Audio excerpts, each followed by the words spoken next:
G'day folks, and welcome to this example of play of Legion of Honor. I actually recorded a turn yesterday, but turned out I didn't have the microphone working, so that was all wasted. So I'm at the next turn now. We're up to Season 4, The War of the Second Coalition begins. And I have the organisation of play in front of me here. So for those who don't know, I did an overview of this the other day. It's you basically take on the role of a soldier during the Napoleonic War in Napoleon's Grande Armée. You follow their career for as long as they survive, from 1792 up to potentially 1815, with a bit of a postscript beyond that. It is sort of card facilitated, so most of the events emerge from these various cards, which I'll talk through. And I'm using the sort of ledger record sheet. So in the overview, I spoke about how there's two ways to track your career.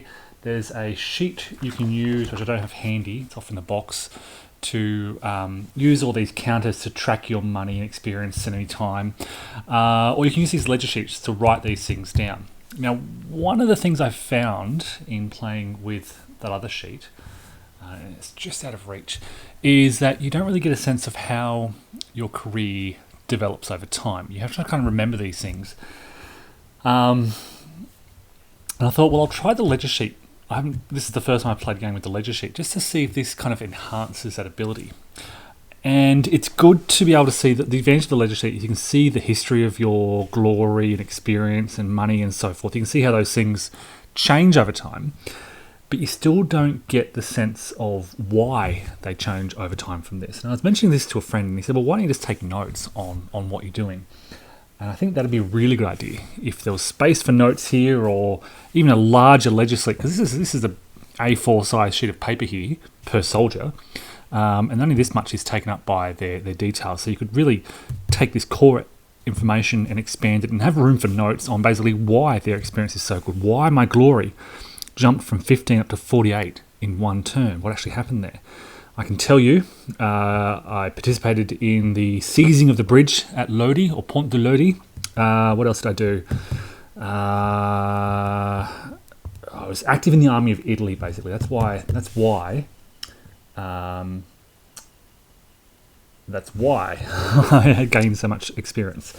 Now you'll notice there are two sheets here. This is a two-player game. I started playing this game with my son. He really liked it, but he kind of lost interest not far into it. So I've taken it over from him. He was a sergeant, so he was slightly lower ranked than me.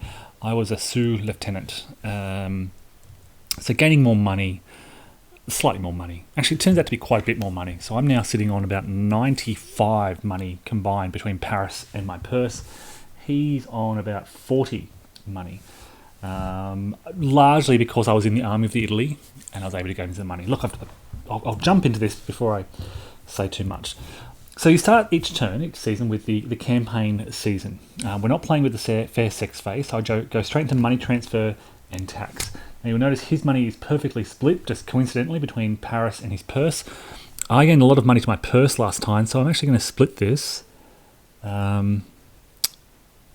into, what have we got? You got 95, so I'll put 60 in Paris and 35 in my purse.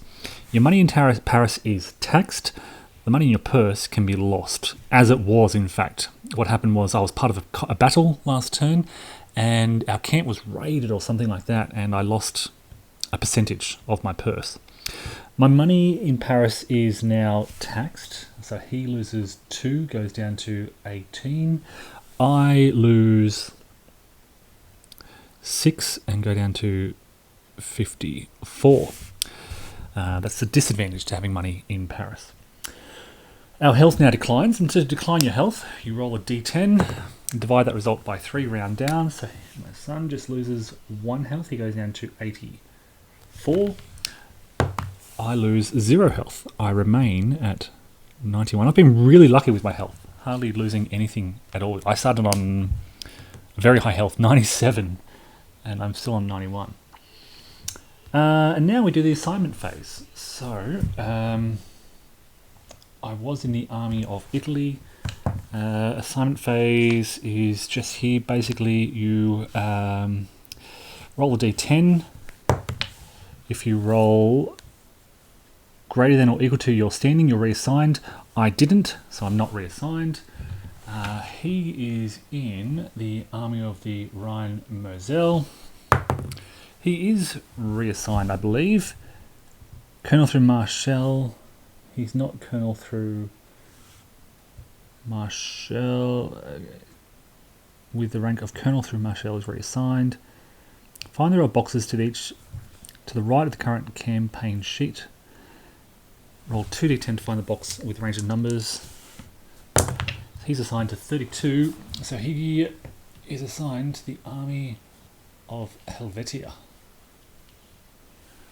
So I'm green, he's red, by the way.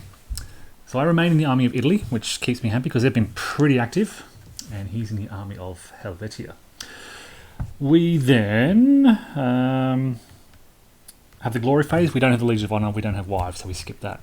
We then go to the in-garrison round. This is where the core of the historical activity is. First of all, we recovery. Nobody's convalescing, so nothing happens there. We receive income from all sources. My son, Sergeant Wise Guy History, is a sergeant, so he gains 2 money from his rank. That brings his purse up to 22.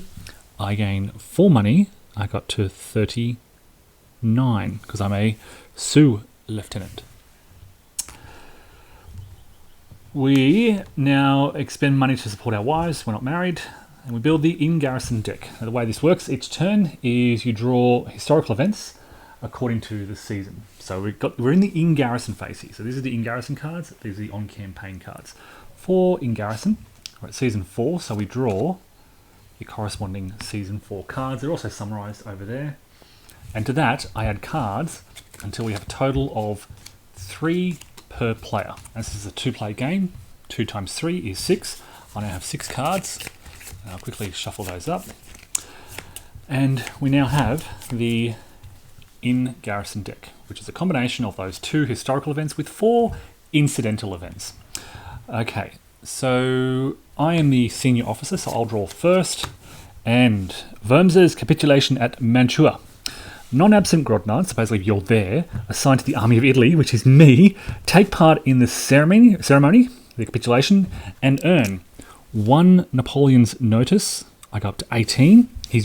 I've been very lucky here with this army of Italy. Glory plus 3. I'm now up to 51. Experience plus 2 brings up to 43. And money, 1d10. 10. Zeros are 10s in this game, so my money goes up to 49. Now, I was already very close to being promoted. Notice I increased my purse money, not my Paris money. This is sort of safe money that is taxed. This is risky money that I'm holding with me on campaign and so forth. So as a sous-lieutenant, I need 50 glory. I've now got 51, so I have enough glory to be promoted. I just need 45 experience. So 2 more experience and I can be promoted to lieutenant. And that's it. So here I've been in Italy for a while now, and I was there at the capitulation at Mantua. A very strong fortification in the north of Italy. Okay. Sergeant Wise Guy History now undergoes an inspection in garrison. He gains experience plus 1, so he pushes up to 16, and then he rolls a d10 to see what happens. It's a 9, so the inspection does not go well. His standing is reduced by 1, so he's now down to, ouch, he hasn't had much luck. Reduced standing, -1, 4. Not a great outcome for him. Okay, back to me. Idle time in garrison. I can pick an action. I can take fencing lessons. It costs me money, but it increases my fencing ability. I can study manuals and gain 2 more experience. I can take an extra job to earn a lot more money. I can read an etiquette book to increase my charm, or I can meet a lady in court, propose, request a transfer, seek office, challenge corruption, gamble, various options you can do here. I really want that bonus 2 experience, so that'll push me up to 45. So I'm going to study military manuals, gain more experience, and now, hey ho, I'm at 50 experience, 45. 50 glory, 45 experience. I have enough now to be promoted. So I'll show you. This is the rule book. Show you the section for promoted. So you can be promoted at any time as soon as you're eligible. All aspects of the card must be resolved. Immediately roll for my new standing upon promotion. To be promoted, you must meet the minimum requirements for glory experience for that rank in Napoleon's Notice. There are no requirements for Napoleon's Notice until you hit Colonel.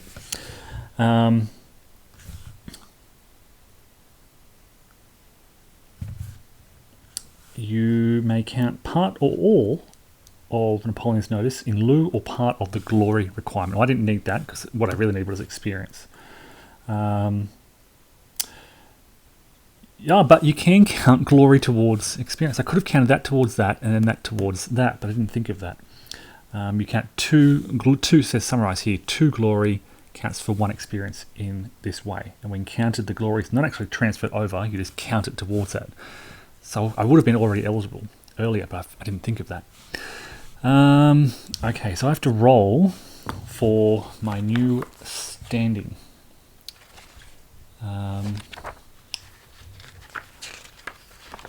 And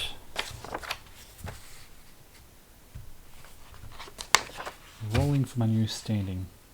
Sorry, a bit rusty on this one. Standing. When newly assigned, I determine. Oh, when newly assigned to a command or reassigned within the same command, I determine new standing. Roll a d10. Find the number in parentheses.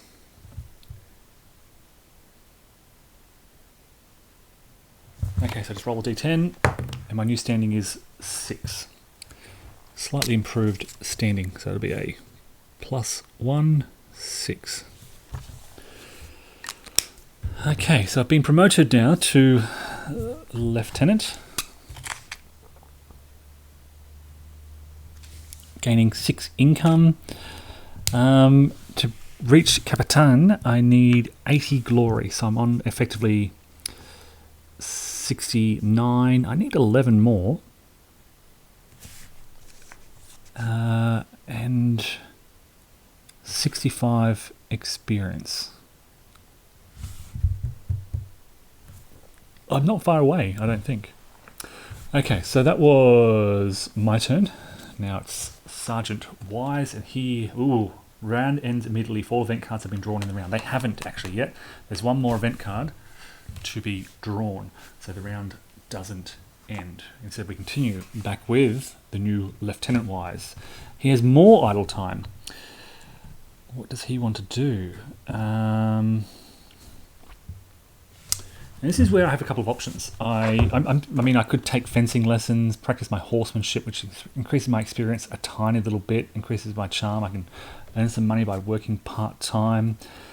But I have other options here, including seeking office. I must be General de Brigade or higher. I'm not that. Request a transfer. I'm pretty happy in the Army of Italy. Challenge. Requires an injured party. Restrictions for rank, round, command. No, I don't want to do that.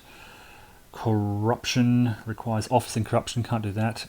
I could gamble. I think I'll just take the safe option and practice my horsemanship. +1 experience pushes me up to 46, and +1 charm brings me up to 7. And finally, should be the last event for Sergeant Wise Guy history. If the Grognard is in the Army of the Reserve, he's not. Okay, and we were there for all Grognards in the Army of the Reserve. This basically means that it affects everyone who is in the Army of the Reserve. This is the coup d'etat of 18 Fructidor. It doesn't affect any of us. That brings us to the end of the in-garrison round. Okay, it's now time for campaign season. Our health deteriorates by 1 during this campaign season. So I go down to 83 and down to 90. Income phase. He still doesn't have enough. Oh, Wait a minute, maybe he does. 20 glory. Let me check this.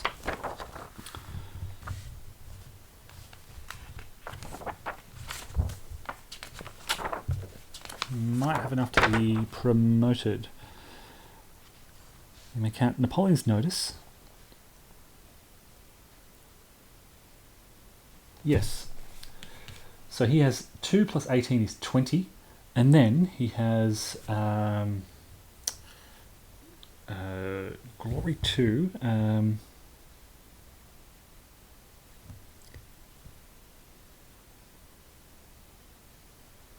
2 glory for 1 experience. Yeah, he's got more than enough.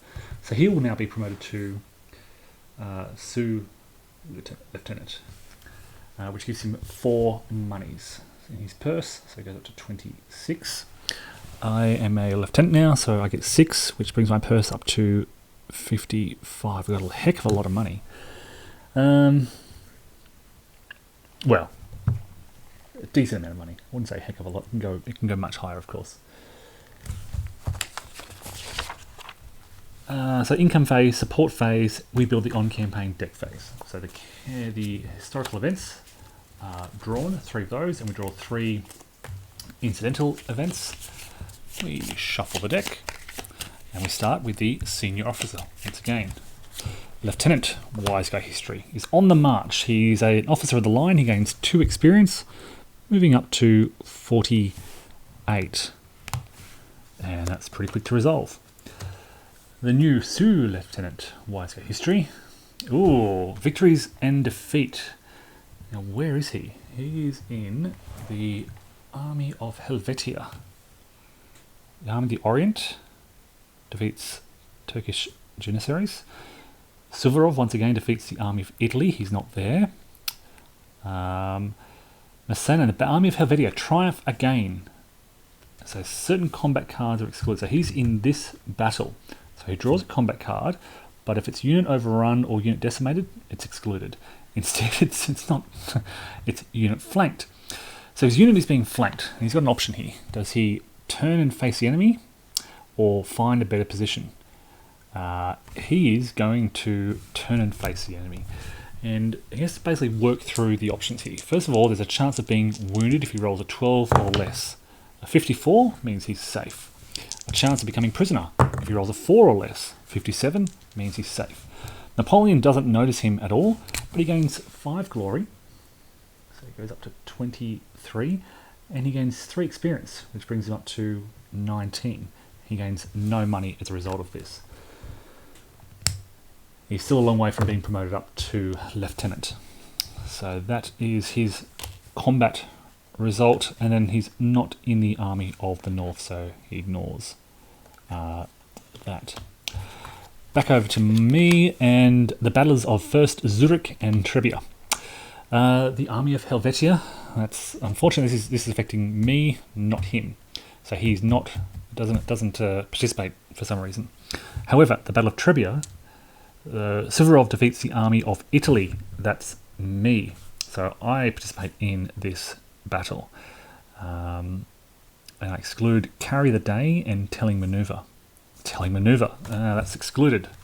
So, let's go to the combat section here. Battle. If it's an excluded combat card, the card is set aside and I draw a new combat card. Lead the counterattack. Now once again, I'm still an officer of the line, so I do the first option here. And it's either recapture the guns or hang back. Well, I'm going to try and recapture the guns. Chance of being wounded. 58. 15 or less was what I needed. I'm fine. Was what I need to be wounded. I don't want to be wounded. Chance of a prisoner if I roll a 5 or less. I'm fine there. Now again, Napoleon takes notice of my actions. I gain greater glory and go up to 60 now. Ooh, I am so close to the required glory for Captain. Experience 7. So I go up to 55. I gain 5 money, go up to 60.